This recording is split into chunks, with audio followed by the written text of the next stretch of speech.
Hello students, welcome again to the class of English literature.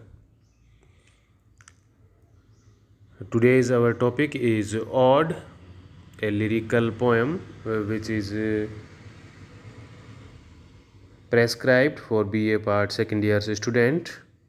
So today we will start this topic in this class.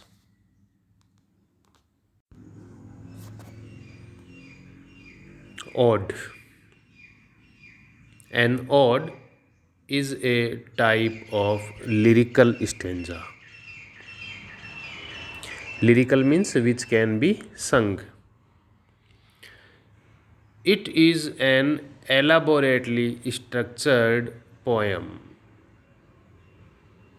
praising or glorifying an event or individual, describing nature intellectually as well as emotionally.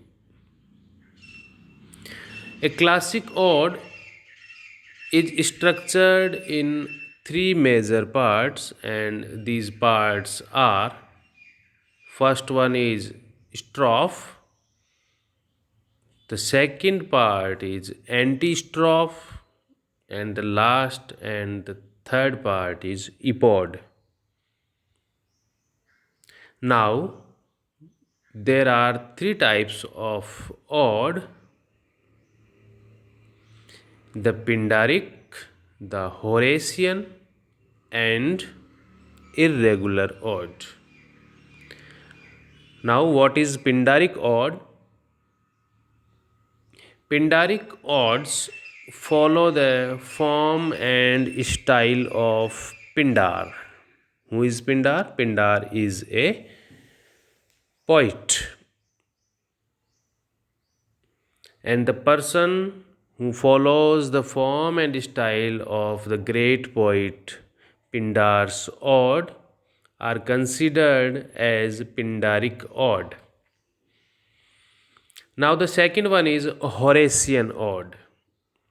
Horatian odes follow conventions of the great poet Horace. Again, the poet who follow the form and style of the great poet Horace, these kinds of odes are called Horatian odes. Now the third and the last, irregular ode. Irregular odes use rhyme but not the three-part form of Pindaric odes, nor the 2 or 4 line stanza of the Horatian odes. Something different from both of these types of odes, that is called irregular ode, which doesn't follow the form and style of Pindar and Horace. The ode is a lyric poem.